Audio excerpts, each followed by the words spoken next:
Okay Malleshwar గారు రమేష్ గారు అసలు చిత్తశుద్ధి లేదు, కేవలం రాజకీయం చేయడం మాత్రమే ఉంది. చిత్తశుద్ధి ఉంటే అఖిలపక్ష భేటీ నిర్వహించేవారు, ఎంపీలతో ఎప్పటికప్పుడు మాట్లాడేవారు. కేవలం ఏదో మేము ఒక బిల్లు తీసుకొచ్చామా, అసెంబ్లీలో చర్చించామా, దాన్ని కేంద్రం దగ్గరకు పంపించి కేంద్రం మీద నెపం నెట్టామా అన్న తరహాలో కాంగ్రెస్ వ్యవహారం ఉంది తప్పితే దీన్ని రాజకీయంగా వాడుకుని ఉపయోగించుకునే పనిలో ఉంది తప్పితే నిజంగా బీసీలకు 42% రిజర్వేషన్లు స్థానిక సంస్థల్లో కల్పించేటటువంటి చిత్తశుద్ధి అనేది అసలు కాంగ్రెస్ పార్టీకి లేదు అనేది విపక్షాల ఆరోపణ. ఏం చెప్తారు? ఎందుకు ఆల్ పార్టీ మీటింగ్ పెట్టలేదు మీరు?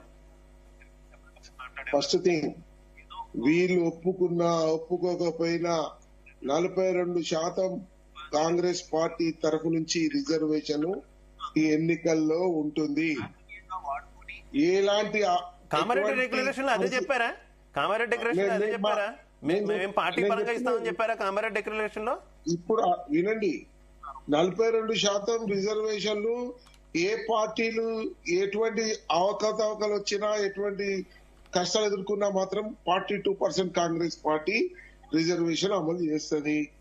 మా తరపు నుంచి మీరు రాజ్యాంగ పరంగా గాని న్యాయ పరంగా గాని ఏదైనా అడ్డంకులు వచ్చినప్పటికి కూడా మా ద్వారా రిజర్వేషన్ మీరు కూడా అనండి మీ నాయకులను. మేము కూడా 42% ఇస్తామని ఒక్క మాట మాట్లాడమనండి టిఆర్ఎస్ పార్టీని, బీజేపీని. ఆ రాజ్యాంగ పరిధిలో నుంచి, ఆ న్యాయ వ్యవస్థ నుంచి కాకుండా మేము చిత్తశుద్ధిగా మేము కూడా 42% ఇస్తాం, మేము ముందుకు వస్తాం, మేము మమ్మల్ని విలువండి అని ఒక మాట మాట్లాడతలేరు. ఏమైనా తప్పిదాలు తీసుడు, ఇది చేసినావు అది చేసినావు అని మాట్లాడడం తప్పితే మేము చేస్తాము మేము ఇస్తామని మాట మాట్లాడండి. మీ నాయకులు పోరాడండి, ఏమని చెప్పానండి. మేము ఇస్తామని చెప్పాము. ఈ రోజు నేను ఒక్కటే చెప్పాను, కామారెడ్డి మీటింగ్ లో ఇది డిక్లేర్ అయిపోతుంది.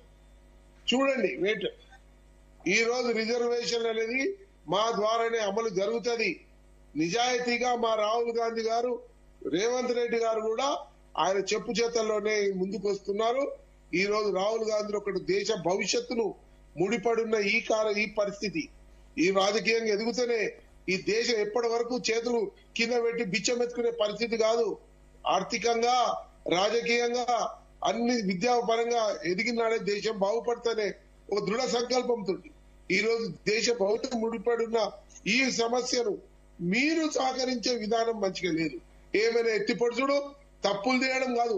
మీరు కూడా బీసీ నాయకులు, మనం ఎలా చేస్తే బాగుపడతామని దాని మీద మాట్లాడడం కాకుండా ఏమైనా మీకు నువ్వు ఒక హాస్టల్ పెడితే మేము ఉచిత హాస్టల్ పెట్టినాం, ఉచిత స్కూల్ పెట్టినాం, ఆడ కూడా ఆఫీసర్ తప్పు చేస్తే ప్రభుత్వమే తప్పు చేసిందనే మాట మాట్లాడడం అది చిత్తశుద్ధిగా. ఎక్కడో ఏ మూలకు ఒక దగ్గర జరిగితే దాన్ని మనం రెక్టిఫై చేస్తున్నాం, కొట్లాడుతున్నారు, నాయకులు పోయి ఆపుతున్నారు. అది కాదు అక్కడ మాట్లాడే ప్రస్తావన. నువ్వు చదువుకుంటప్పుడు పురుగులు అరే ఎక్కడో దగ్గర జరుగుతుంటాయి. మా స్వార్థపరులు పైసల కోసం విద్యార్థులను ఇబ్బంది పెట్టిన పరిస్థితి. విపక్షాలు అలాగే మాట్లాడతారు రమేష్ గారు విపక్షంలో ఉన్నప్పుడు అలాగే మాట్లాడతారు. మీరు విపక్షంలో ఉన్నా అలాగే మాట్లాడారు కదా. మీరు విపక్షంలో ఉన్నప్పుడు అటువంటి ఘటన జరిగితే మీరు అలా మాట్లాడకుండా ఎక్కడో చోట జరుగుతుంది, ప్రభుత్వాన్ని బదనాలు చేయకూడదని అంటారా? ఈ సందర్భం కాదంటున్నా సార్. మనం బీసీ రిజర్వేషన్ల గురించి మాట్లాడినప్పుడు మేము ఒకటి చెప్పాము, ఉచిత స్కూళ్లు, ఉచిత హాస్టల్ ఎందుకు పెట్టాం, రిజర్వేషన్లు ఎందుకు పెట్టాం, ఇవన్నీ కూడా మొదటి నుంచి కూడా చేసుకుంటారండి. అదే బీజేపీ టీఆర్ఎస్ పార్టీ బర్రెలు గొర్రెలు బీజేపీ ఏం చేస్తున్నది? కంప్యూటర్ యుగం ఇది. ఆషామాషి దేశం కాదు ఇప్పుడు భారతదేశం, ఉన్నత దేశాలకు సమతుల్యంగా పోతుంది. ఇప్పుడు మనకు కావాల్సింది బీసీ రిజర్వేషన్ పెడితే ఈ రోజు అధిక శాతం ఉన్న బీసీలను మన విద్యావంతులను చేస్తే, రాజకీయ పరంగా తీసుకొస్తే ఈ దేశ ఆర్థికంగా కాదు ఎక్కడ రాకెట్ యుగాన్ని మనం తీసుకొచ్చి ఛేదించిన ఉన్నత దేశాలకు. ఇంత థిక్కెస్ట్ పాపులేషన్ ఉన్నప్పటికీ కూడా, ఇన్ని కులాలు ఇన్ని మతాలు ఉన్నప్పుడు కూడా ఈ దేశాన్ని సమైక్యంగా తీసుకెళ్లి ముందుకు తీసుకెళ్లిన ఘనత కాంగ్రెస్ పార్టీ. మీరు అనుకోండి, మీరు ఇప్పుడు వచ్చి టిఆర్ఎస్ పార్టీ ఇప్పుడు వచ్చింది, బీజేపీ పార్టీ ఇప్పుడు స్వాతంత్రం గురించి మాట్లాడుతాడు మా బ్రదర్ నాగేందర్ గౌడ్ గారు. ఈ రోజు ఎటువంటి పరిస్థితి, ఒక ట్యాంకరు 100 మంది సోల్జర్స్ లేరు, ఇంగ్లీషులను బయటకు పంపించారు. ఎంత పోరాటం, ఎంత మంది చనిపోతే ఈ దేశానికి స్వాతంత్రం వచ్చింది. అటువంటి దేశాన్ని ఇప్పుడు అంచెలంచెలుగా ప్రగతి దేశ కంప్యూటర్ గా తీసుకొస్తే మేము హాస్టల్లో ఫుడ్ పెట్టలేదని మాట్లాడుతాం.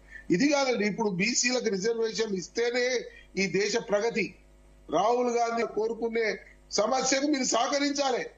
మా పార్టీ లీడర్లను మేము మాట్లాడతాం, మేమందరం కూర్చుందాం, ఆ రాజకీయంగా న్యాయ వ్యవస్థగా ఏం జరిగినా పర్లేదు మనం ఇస్తాం. ఇంకో క్వశ్చన్ కూడా వస్తుంది రమేష్ గారు. గతంలో మీరే అధికారంలో ఉన్నప్పుడు దేశాన్ని ఎక్కువ కాలం పాలించిన వాళ్ళు మీరే, అప్పుడు ఎందుకు ఇలాంటి హామీలు ఎందుకు అమలు చేయలేదు అనేటటువంటి క్వశ్చన్ వస్తుంది. ఎందుకు చేయాలండి? మీరు ఒకటి మీరు గ్రహించాల్సిన అవసరం ఉన్నది. ఒక స్టెప్ ద్వారా ఒక స్టెప్ అంబేద్కర్ న్యాయ వ్యవస్థ న్యాయ నిపుణులు రాసిన విధానం లోపల రిజర్వేషన్ పెట్టాలి. కొంత వెట్టి చాకిరి జమీందారు విధానాలు ఇవన్నీ రద్దు అవ్వకుండా వస్తున్నాయి కదా. ఒకటనుకోండి, ఇప్పుడు కంప్యూటర్ రంగంకి వచ్చినాం. ఇప్పుడు కావాల్సింది అందరు విద్యావంతులు, ఎస్సీలు బీసీలు అగ్రకులాలు కూడా కావాల్సిందే. అందరు కూడా ఇలా విద్యావంతులు అయితే ఈ రోజు దేశ భవిష్యత్తు బాగుంటది. ఈ రోజు అగ్రరాజ్యంగా మన దేశం తయారైతుంది. ఈ రోజు మన చిన్న ప్రదేశం అయినప్పటికీ థిక్కెస్ట్ పాపులేషన్. మన దగ్గర మేధావులు ఎంతమంది అమెరికాలో, చైనాలో, జపాన్ లో, ఇంగ్లాండ్ లో, కెనడాలో పోయి చదువుతా ఉన్నారు. ఎంతమంది మేధావులు తయారైండ్రు. ఈ రోజు ఫీజు రియంబర్స్మెంట్ తోటి ఎంతమంది ఇంజనీర్లు అయినరు. ఇలా ఆరోగ్య పరిస్థితి గాని విద్యా విధానం లోపల గాని లోపుష్టిగా ఉంది. దాన్ని తీర్చిదిద్దే పరిస్థితిని తేవడానికి అందరం కృషి చేయాలి. ఈ రోజు రాజకీయంగా వచ్చేసరికి మా నాగేందర్ గౌడ్ గారు కూడా మీ పొన్నం ప్రభాకర్ గారే ప్రోత్సహిస్తున్నప్పుడు మీరు సహకరించాలి కదా. మీ పార్టీ నాయకులు మేము రిజర్వేషన్ ఇస్తామని చెప్పాలి కదా. ఎందుకు మీరు ముందుకు వస్తలేరు? రైట్, ఓకే రమేష్ గారు. నాగేంద్ర గౌడ్ గారు ఏం చెప్తారు? మీ పార్టీ నుంచి కూడా ఒకవేళ రాజ్యాంగబద్ధంగా కనుక అమలు కాకపోయినా అన్ని పార్టీలు కూడా మాలాగే ముందుకు రావాలి, ఆ పార్టీలు కూడా మీ నాయకులను ఒప్పించుకోవాలని చెప్పేసి చెప్తున్నారు. ఏంటి మీ పార్టీలో కూడా 42% రిజర్వేషన్ అమలు చేస్తారా? ఇప్పుడు మీ పార్టీ వాళ్ళు ఏం మాట్లాడారు అనేది అంటే, మీరు అసెంబ్లీలో తీర్మానం పెడితే మేము మద్దతు తెలిపితే బీజేపీ కూడా మద్దతు తెలిపే కదా. యునానిమస్ గా మనము బిల్లును పంపించినాం కదా. కాకపోతే మేము అప్పుడు కూడా చెప్పినాం, అసెంబ్లీలో కూడా చెప్పింది ఏంటంటే దీన్ని 9th షెడ్యూల్ లో పెట్టాల్సిన దాకా కాదు, పార్లమెంట్ అమెండ్మెంట్ తేవాల్సిన అవసరం ఉన్నది.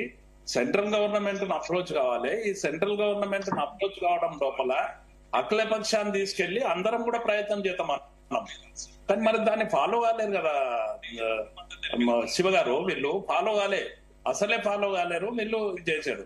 అయితే నేను ఒకటేమంటున్నా అంటే, ఒకవేళ చిత్తశుద్ధి కాడ నేను 2-3 మాటలు చెప్పిన, క్యాబినెట్ లో చిత్తశుద్ధి చూపించాలి, నామినేటెడ్ పోస్టుల్లో చిత్తశుద్ధి చూపించాలి, బడ్జెట్ ఇవ్వడం లోపల చిత్తశుద్ధి చూపించాలి, సప్లాన్ లోపల చూపించాలి, లేకుంటే మాకు మంత్రిత్వ శాఖ పెడతామన్నారు. మీరు ఇచ్చిన ఒక్కటే ఇవ్వలేరు కదా. 42% స్థానిక సంస్థల్లో రిజర్వేషన్ అని చెప్పలే. ఏది కామారెడ్డి డిక్లరేషన్ లో ఇవన్నిటిని కూడా చెప్పారు కదా. ఇవన్నిటిని పొందుపరచడం లోపల ఈ 42% మినహాయిస్తే మిగతా అన్ని వీళ్ళు చేయాల్సిన అవసరం ఉన్నది కదా. ఇంకా 2 సంవత్సరాలు గడుస్తుంది కదా, అయిపోతుంది కదా, 20 నెలలు అయిపోయింది. ఇక వాళ్ళకి మిగిలింది మూడే సంవత్సరాలు. 3 సంవత్సరాల్లో 1 సంవత్సరం ఎలక్షన్ కే పోతుంది, 2 సంవత్సరాలు వీళ్ళకు ఉంటది. మరి దీంట్లో ఏం చేస్తారు, ఎక్కడ చేస్తారు, ఎట్లా చేస్తారు అనే సందేహం ఎవరికైనా వస్తుంది. ఒకటి మీరు ఆ సందేహాలు కాదండి. రమేష్ గారు ప్లీజ్ ఆయన కంప్లీట్ చేయండి. పాయింట్ వద్దు ప్లీజ్, ఆయన కంప్లీట్ చేయండి. రాహుల్ గాంధీ గారు చిత్తశుద్ధితోని రాజ్యాంగాన్ని పట్టుకొని బీసీలకు రిజర్వేషన్ కొరకు భారత్ జోడో యాత్ర తిరుగుతున్నారు ఏమేమి అని మీరు చెప్తా ఉన్నారు. నేను ఒక్కటేమంటున్నా అంటే, రాహుల్ గాంధీ గారు వచ్చినాక చేస్తామంటున్నాం అంటే వీళ్ళకి కొత్త వచ్చిన పార్టీ కాదు కదా. వాళ్ళే చెప్పారు కదా ఇంతకు ముందు, స్వాతంత్రం కొరకు పెట్టిన పార్టీ, స్వాతంత్రం నుంచి వచ్చిన పార్టీ కదా. మరి అయితే పండిత్ జవహర్ లాల్ నెహ్రూ గారు ఏం చేశారు మరి ఆ రోజు? బీసీ రిజర్వేషన్, భూ సంస్కరణలు, భూములు వంచడము, ఇవన్నీ చేతగాలేకపోయింది ఆ బీసీలను అభివృద్ధి చేయడానికి. లేకుంటే శ్రీమతి ఇందిరాగాంధీ మేడం గారు ఏం చేయగలిగారు? లేకుంటే మొన్నటికి మొన్న 10 సంవత్సరాలు యూపీఏ ప్రభుత్వం లోపల మేడం సోనియా గాంధీ గారి నాయకత్వాన్ని నడిచింది కదా. మరి అప్పుడేం జరిగింది? లేకుంటే స్వర్గీయ రాజీవ్ గాంధీ గారు ఏం చేయగలిగారు? ఈ పార్టీలో అంత ప్రధానమంత్రులు ఉన్నోళ్లే కదా, సెంట్రల్ గవర్నమెంట్ పరిపాలన చేశారు కదా. కేంద్ర రాష్ట్ర ప్రభుత్వాలను ఎడతెరిపి లేకుండా పరిపాలన చేసింది కాంగ్రెస్ పార్టీ కదా, వీళ్ళే కదా, ఇదే కుటుంబం కదా, రాహుల్ గాంధీ గారి కుటుంబమే కదా. మరి ఇప్పుడు రాహుల్ గాంధీ గారు వచ్చినాక చేస్తారు ఇది మాటించు? ఏ ఎన్నికల ఎప్పుడు చేస్తారు, ఎట్లా చేస్తారు? మీ చేతులున్నది ఎందుకు చేయడం లేదు? లేకుంటే అఖిలపక్షాన్ని తీసుకుపోవడంలా ఎందుకు భయపడుతున్నారు? కేంద్ర ప్రభుత్వం లోపల ప్రధానమంత్రి గారు మన రాష్ట్రానికి వచ్చినప్పుడు చోటేబాయ్ బడేబాయ్ అని ముఖ్యమంత్రి గారే చెప్పే ఏమైంది? చోటేబాయ్కి ఏమైంది? ఆ బడేబాయ్ ఏమైంది? ఎందుకైతే లేదు? ఇది ప్రశ్నించాల్సిందే కదా. అందుకే ఇంకొక మాట Right, కూడా okay. ఇంకొక మాట బ్రహ్మాండంగా చెప్పిండు. మీ మాటలలో మీరు ఇప్పటికీ డిక్లేర్ చేస్తున్నారు. ప్రైమరీ స్కూల్ ఓ పార్టీలా, కాలేజ్ ఓ పార్టీలా, కొలువు మీరు ఇస్తారా లేదా రిజర్వేషన్ చెప్పండి. ముఖ్యమంత్రి గారు మరి వాళ్ళు ఆయన చదివిన పాఠశాలలో వాళ్ళకి చదివిన ప్రిన్సిపల్ ఎందుకు ఒప్పించలేకపోతున్నాడు అనేది ఈ బీసీ రిజర్వేషన్ లో ఓకే ఏ పరిస్థితుల్లో పక్షపాత వైఖరి అవలంబిస్తున్నారు, పక్షపాతంతో చేస్తా ఉన్నారు. బీసీల భుజాల మీద పెట్టి లోకల్ బాడీస్ ఎన్నికల్లో పరాజయం పాలవుతారు కాబట్టి మేము ఆరోపిస్తున్నాం. పరాజయం పాలవుతారు, ప్రజలలో బాగులేదు, వీళ్ళు ఇచ్చిన 6 గ్యారెంటీలను నెరవేర్చలేరు. ఎక్కడ ఇవాళ రైతాంగం అంతా యూరియా కొరతతో కొట్టుమిట్టాడుతున్నది, పంట పండించుకునే పరిస్థితుల్లో లేరు. అయితే ఈ విధమైన పరిస్థితి ఉన్నది కాబట్టి ఎన్నికలు నిర్వహించలేక భుజాల మీద, బీసీల భుజాల మీద నాగేంద్ర గౌడ్ గారు ఆచార్య గారు నా అభిప్రాయం శివ గారు ఇది చాలా కరెక్ట్. నేను ఎందుకేమంటున్నా అంటే నువ్వు ఎన్నికలు రిజర్వేషన్ తీసుకురండి. మీరు ఆ రోజు మీరు కొత్త వచ్చిన గతంలో పరిపాలన ఉన్న పార్టీ కాదా? ఎందుకని ఇచ్చారు మీరు కామారెడ్డిలో? ఇచ్చిందెట్లా, ఇప్పుడు నెరవేర్చరేట్లా? మేము ప్రయత్నం చేసినాం. ప్రయత్నం కాదు, నీ దగ్గర ఉన్నది, నీ దగ్గర మూటాట్లనే పెట్టుకొని నేను బయటకు ఎందుకు? ఇప్పుడు అన్ననే చెప్పిండు నాగేంద్ర గౌడ్ గారు. ఓకే నేను మళ్ళీ మీకు అవకాశం ఇస్తా. ఆచార్య గారు అంతిమంగా తెలంగాణ నుంచి భారతీయ జనతా పార్టీకి జాతీయ నాయకత్వానికి ఎక్కుబడుతున్నటువంటి తుపాకీ. ఇంతకుముందు కులగణన అన్నారు, ఇప్పుడు బీసీ రిజర్వేషన్ అంటున్నారు. తెలంగాణ నుంచి ఎక్కుబడుతున్నటువంటి తోటాలు ఇవన్నీ కూడాను ఏ రకంగా ఎదుర్కోబోతుంది? కాంగ్రెస్ అధికారమే దీన్ని పరిమితం చేస్తున్నటువంటి పరిస్థితి కాదు. రాబోయే ఎన్నికల్లో ఇక్కడ వర్కౌట్ అవుతే మిగిలిన రాష్ట్రాలు కూడా విస్తరించే యోచనలో కాంగ్రెస్ ఉంది. ఆల్రెడీ కొన్ని చోట్ల ఇలాంటి హామీలు ఇస్తున్నటువంటి పరిస్థితి. కాంగ్రెస్ పార్టీ ఈ దేశంలో ఏదో రకంగా అలజడి సృష్టించాలనేటువంటి ఆలోచనలు ఉంది. ఇవాళ నేపాల్ లా, బంగ్లాదేశ్ లా, తదితర దేశాలలో ఎట్లయితే ఒక మాస్ మూమెంట్ తోటి ప్రభుత్వం మీద ఏదో తీసుకొచ్చి దాన్ని ప్రజల లోపల ఒక గందరగోళాన్ని సృష్టించే ప్రయత్నం చేయాలని చూస్తుంది. వాళ్ళు ఇవాళ చెప్తున్నాయన్నీ కూడా మంచి విషయాలు, జనగణన కావచ్చు, లేకపోతే రిజర్వేషన్లు కావచ్చు. కానీ వాళ్ళు 50 ఏళ్ళ అధికారంలో ఉండి ఇవన్నిటిని పట్టించుకోకుండా ఈ దేశాన్ని 4 గాంధీలు పాలించి ఇవాళ ఐదో గాంధీ వీటన్నిటిని కూడా భుజాన్ని వేసుకొని తిరుగుతున్నాడు. నేనేమంటున్నా అంటే వాస్తవమే, కామారెడ్డిలో తేలిపోతుంది అంటే ఏం కామారెడ్డిలో మీటింగ్ పెట్టినంత మాత్రం తెలిపోతే సంతోషమే.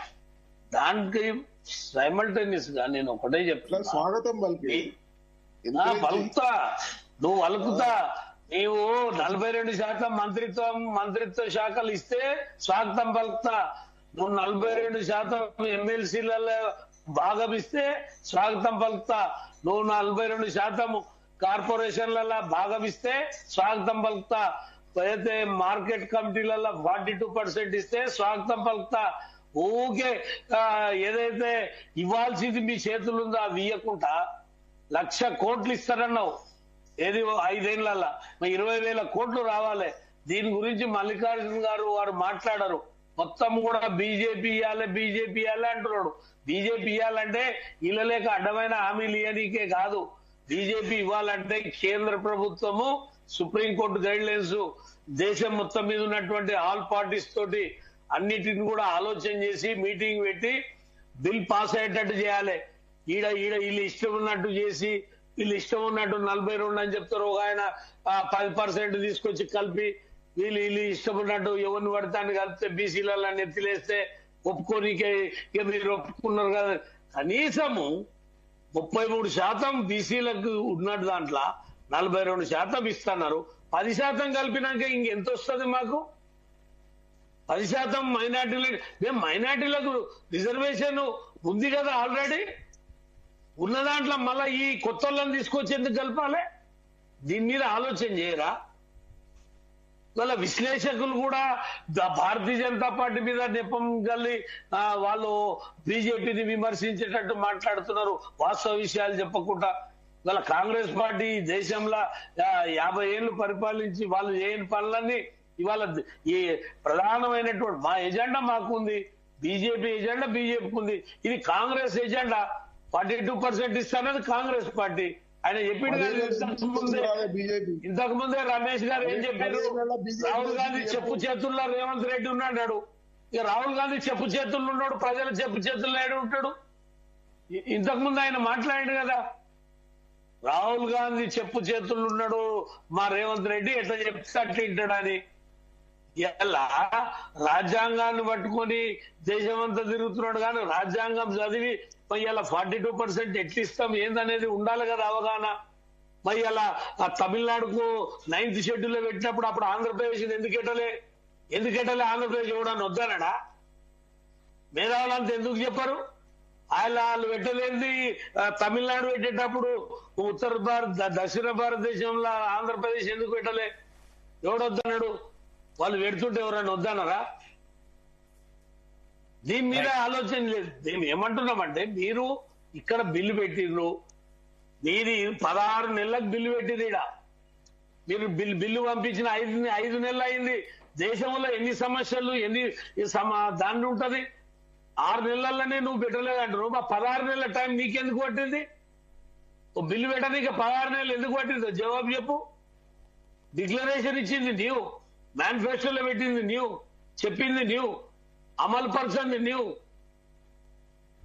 ఇవాళ నీవు నీ దాంట్లో 42% ఎందుకు చేస్తలేవు? వస్తున్నా రమేష్ గారు. మల్లేశ్వర్ గారి దగ్గర వెళ్ళిన తర్వాత మళ్ళీ మీ దగ్గరకు వస్తాను. అన్నిటికీ జవాబు చెప్తాను. రైట్. మల్లేశ్వర్ గారు ఏం చెప్తారు? చిత్తశుద్ధి ఖచ్చితంగా కూడా కాంగ్రెస్ పార్టీకి అయితే లేదు. కేవలం రాజకీయంగా ఉపయోగించుకోవడానికి మాత్రమే ఈ ప్రయత్నాలు అనేది విపక్షాలు తీవ్ర స్థాయిలో దుమ్మెత్తిపోస్తున్నటువంటి పరిస్థితి కదా.